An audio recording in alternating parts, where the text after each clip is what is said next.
All these weird noises in my place.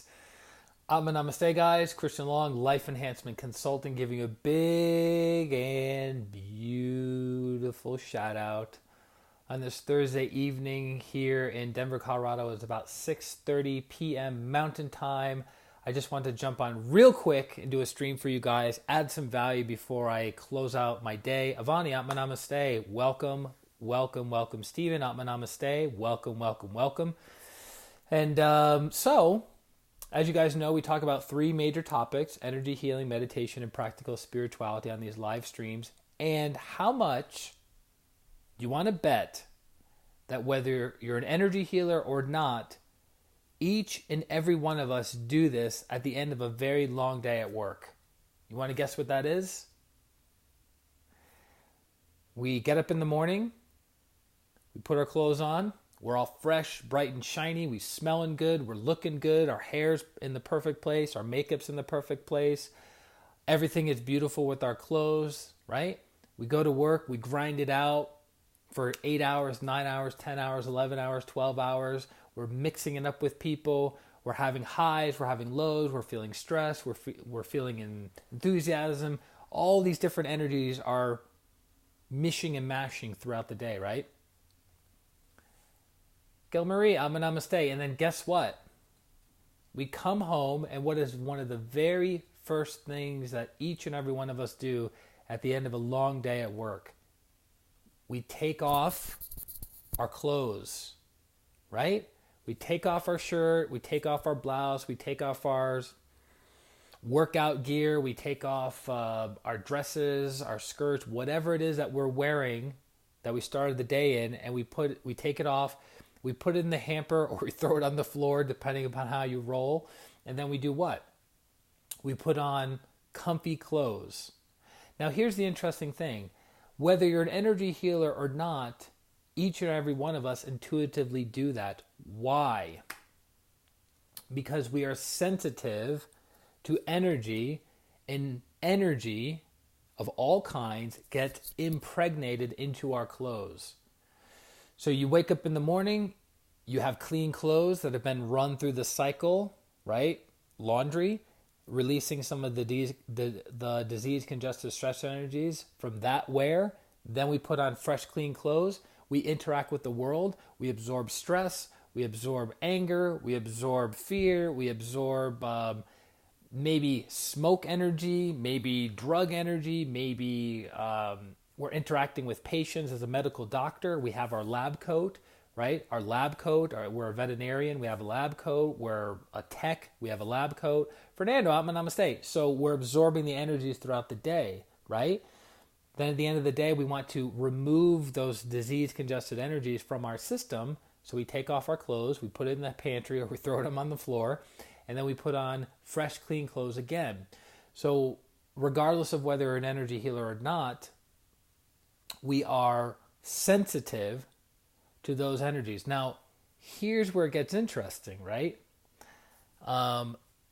If we can go with this concept that clothes hold on to energy, does that mean all energy is bad? Yes or no?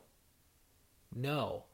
You have stress energy, you have anger energy, you have fear energy, you have some kind of congested energies, you have those kinds of energies. But guess what? You also have beautiful energies.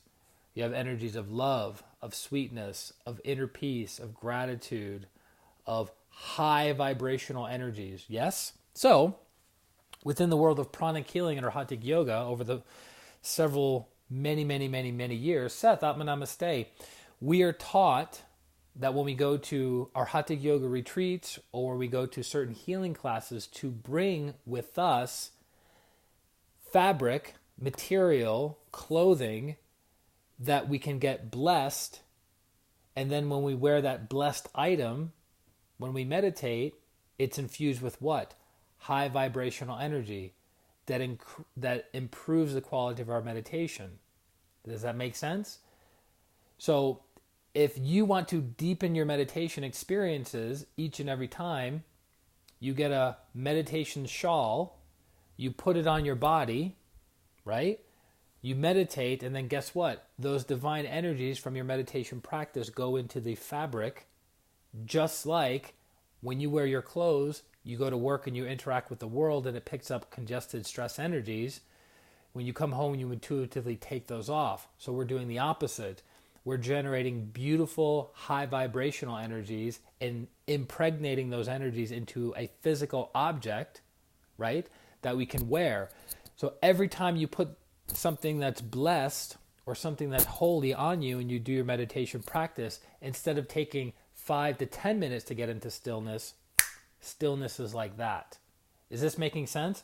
So Stephen says, when I'm done with business, I rarely, if ever, change into comfy clothes. I spend much time naked, so clothes are for leaving the home or when it's cold. Good point.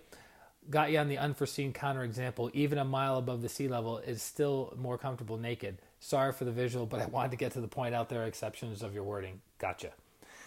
So that's what I want to encourage each and every one of you who are looking to get into a meditation practice, whether it's a Twin Hearts meditation, whether it's our Hatha Yoga meditations, whether it's Vipassana, whether it's sitting and doing prayer in the morning and the evenings. If you put something on your body that you only, the key word is only, put on your body when you're doing spiritual work, right? Then this gets impregnated with divine energies. Hannah, namaste. You change your profile picture. I love it. This gets impregnated with divine energies. So then next time you meditate, instead of waiting 5-10 minutes to have stillness, bam, stillness immediately. You're a good sport, Christian. Keep doing your daily, for sure. Is this making sense? So that was what I wanted to jump on real quick. And the funny thing is, when I took pranic healing in March of 2004, I took as many classes as I could to prepare to take Arhatic Yoga with Grandmaster Chogo Koksui in July of 2004 at, coincidentally enough, the Crown Plaza Hotel in Secaucus, New Jersey. And my pranic healing instructor was traveling to China, and he ended up getting this little bag. It looks a little worn, don't you think? A silk bag with a shawl in it. And this was already blessed by a Chinese master, as I understand it, and then he gave it to me. And I've had this meditation shawl for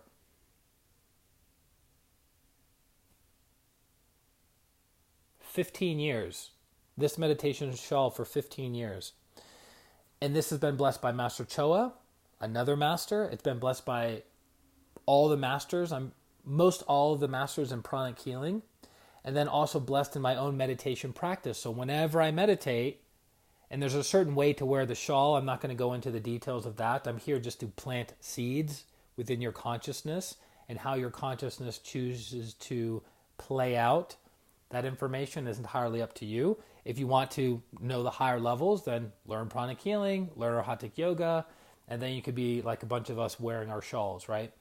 So this has a tremendous amount of energy impregnated into it, and I'm super, super grateful for it. In fact, just holding this, just holding this shawl, I actually get blissed out.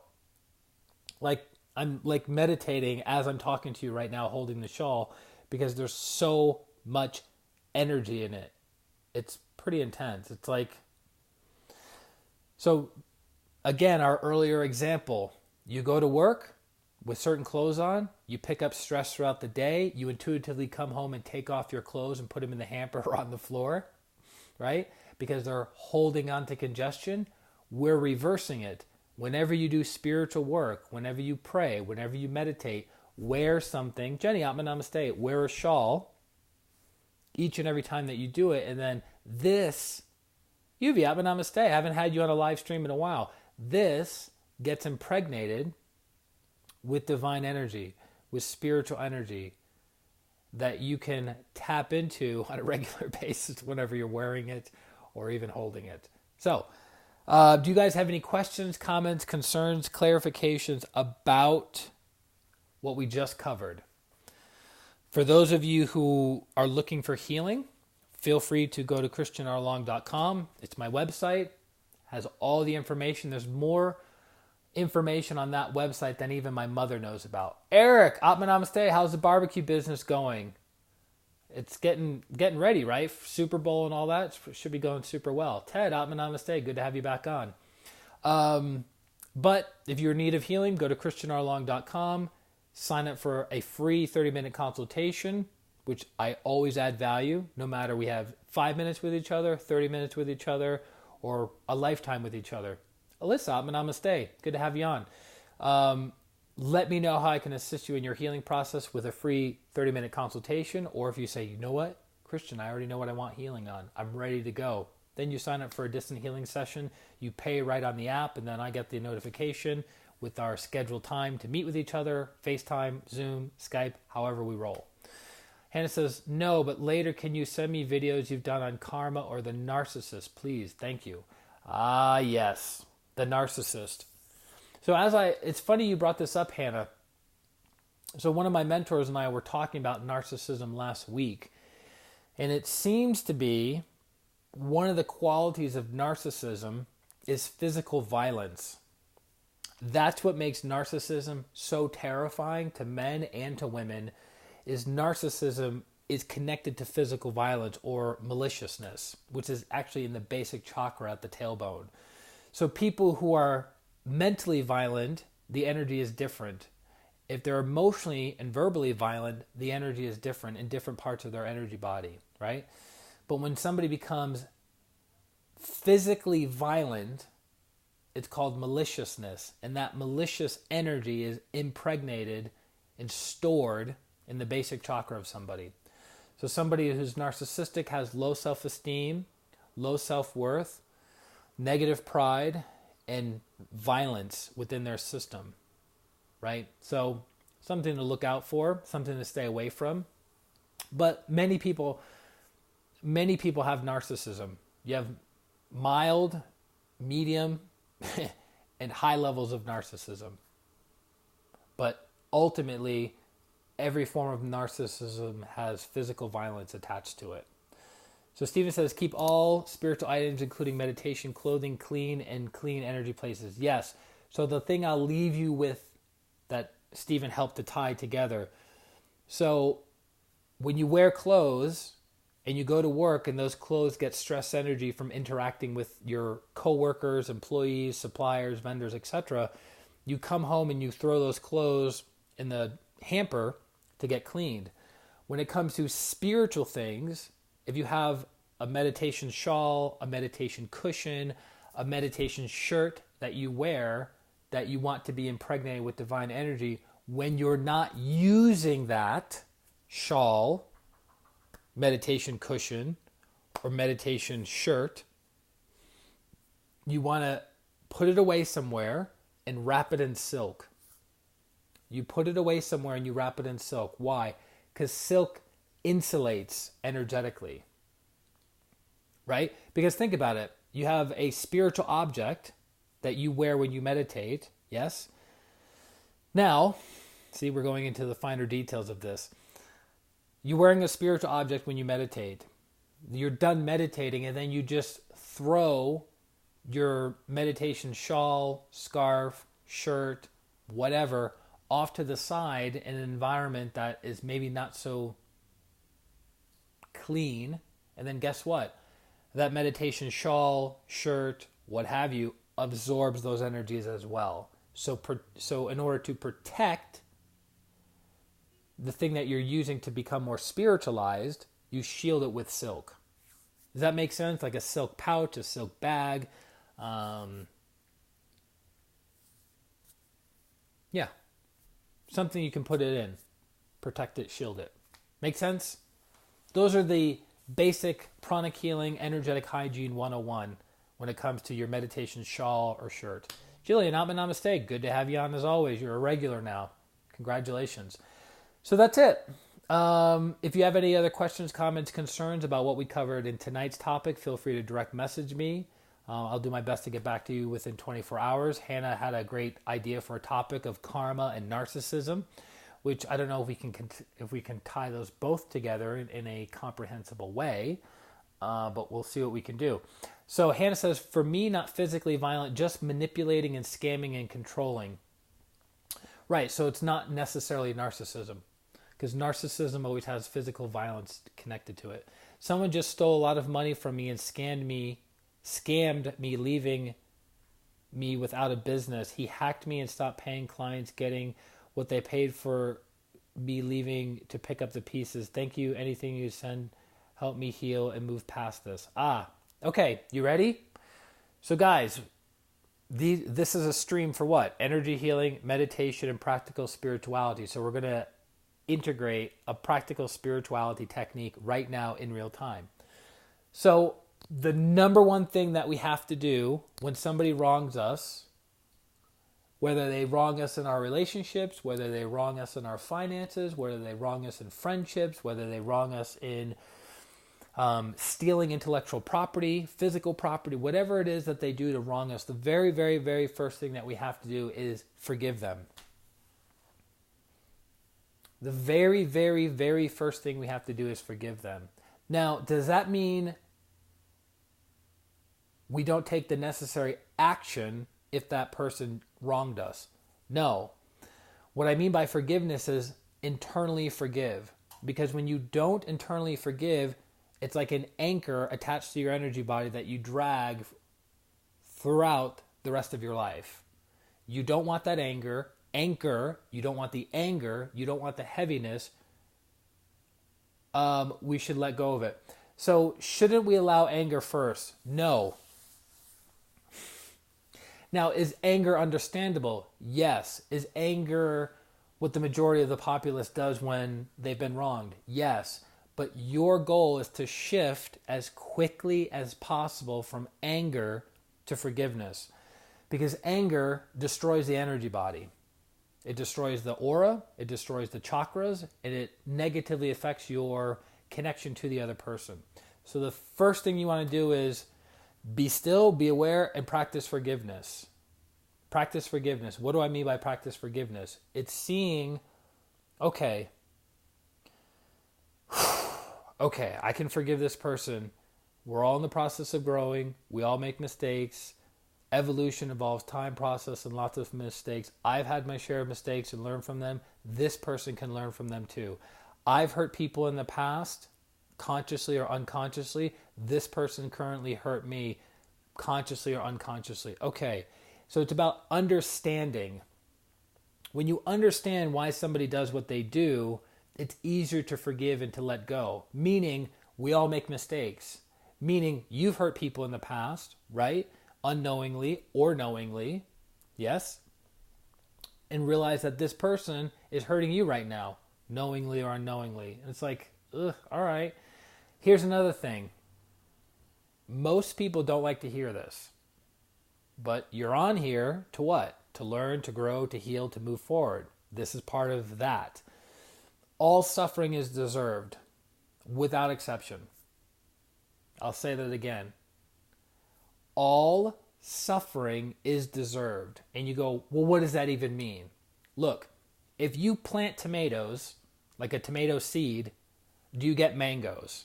Kim, Abba Namaste. No, you get tomatoes. If you plant watermelons, do you get habanero peppers? No, you get watermelons.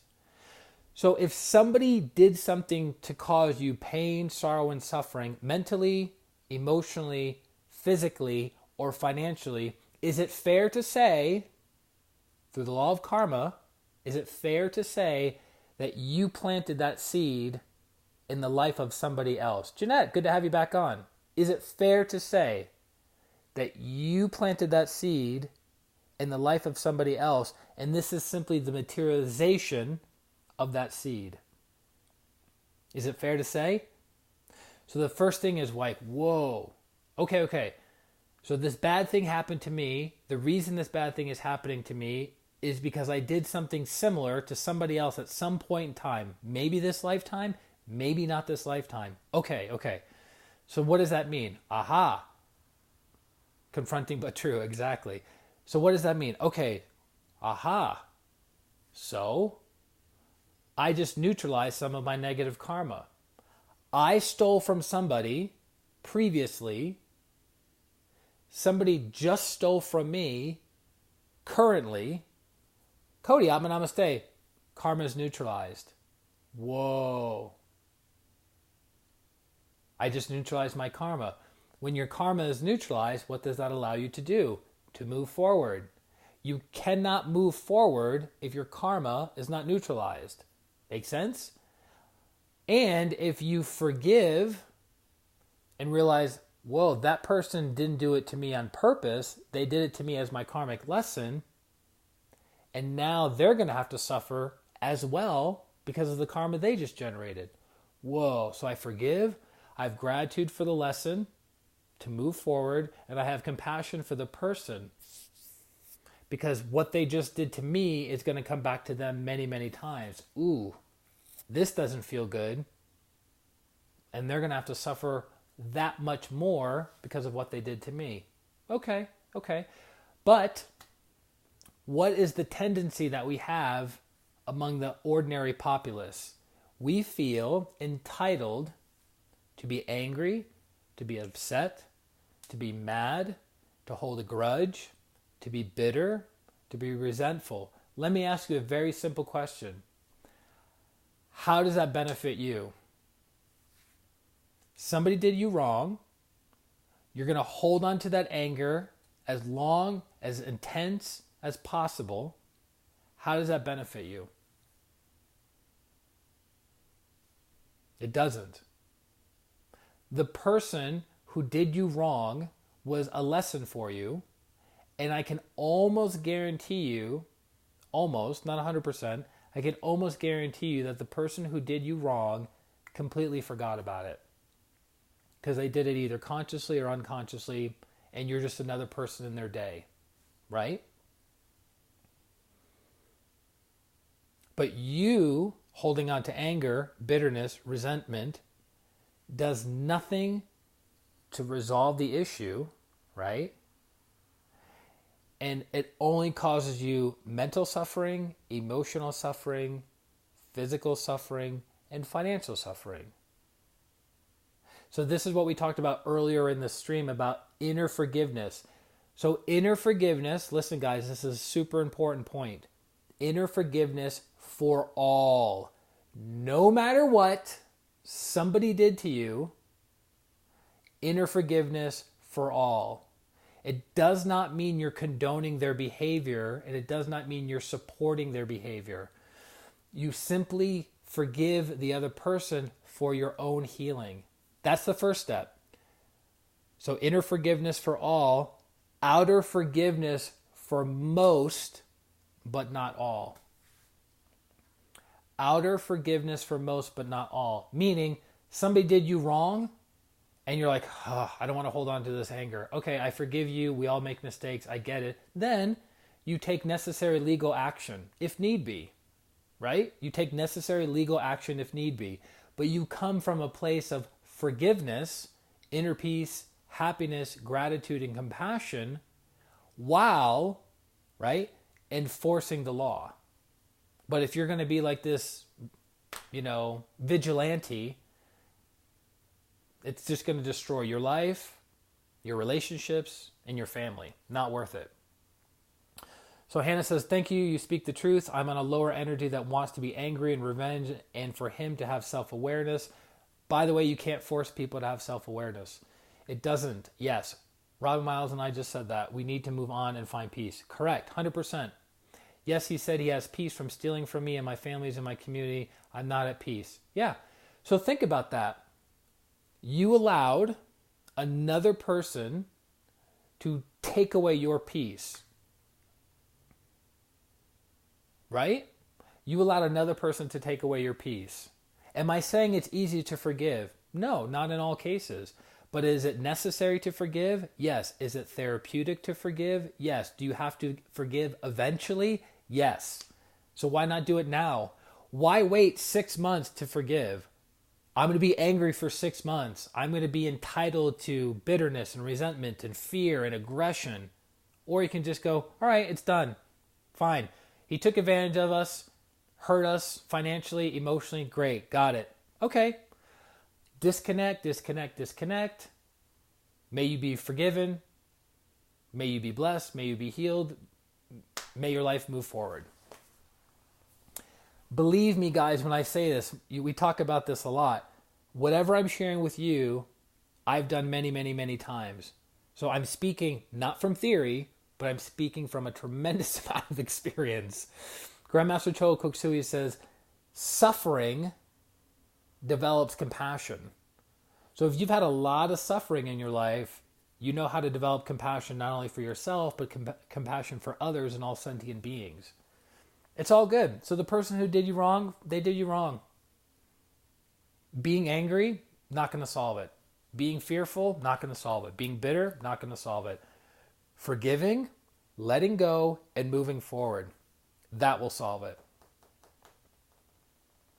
Why would you give up your inner peace to somebody? Doesn't make sense, right? So do you see how we're shifting Hannah from where she was and moving her up the emotional and energetic ladder so she can heal and move forward? Thank you so much, darling. So helpful. Thank you, the angel we needed today. I'm just doing the work of my teacher. I'm glad it benefits you. But keep in mind what we're saying is true. So see, we started off with one topic tonight. We went in an entirely different direction, but hopefully those of you who stuck on will get benefit out of this. But again, look at forgiveness like cleaning the slate. Look at forgiveness as cleaning the slate. When we forgive, we let go of energies that bind us. And here's one for you. You ready? I'm going to leave you with this around forgiveness. We could talk about forgiveness for probably an hour and a half.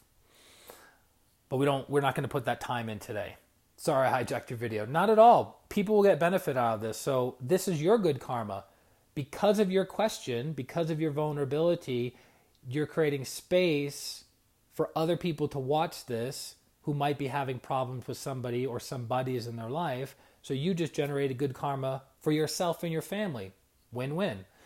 So Master Choa says the two energies that bind souls to each other is love and hatred. Love and hatred bind us to each other. Here's the interesting thing about forgiveness. Because if we're mad at somebody, there's anger, right? And there's hatred binding us. And you have to say, well, if I forgive, doesn't that mean the other person also has to forgive? Nope. Because as soon as you forgive, you're free.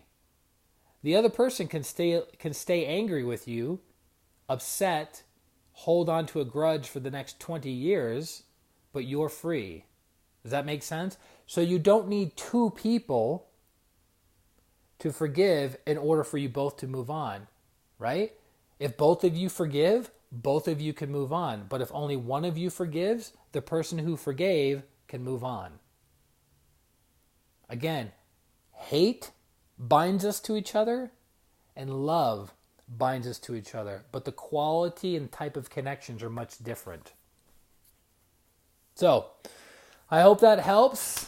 If I can assist you guys further in your process of having the right spiritual item on your body when you're doing your meditation practice, or forgiving, or some other area in your life that needs healing, please let me know. And I look forward to serving you in the very, very future. Fernanda, Atma Namaste. You're late to the party, but hopefully you can watch the replay and get value out of it. Also, as a side note, we have some people that are interested in doing the 36 questions. The 36 questions, which is based on a video we did yesterday that is below this video if you're watching it on Facebook. If you'd like to become part of the 36 question, brigade, let me know and we can set up a time to do it. And that's it. So love you guys very, very much. This is Christian Long, Life Enhancement Consultant, wishing you a beautiful day, a beautiful week, and a beautiful life. Atma Namaste. Bye-bye.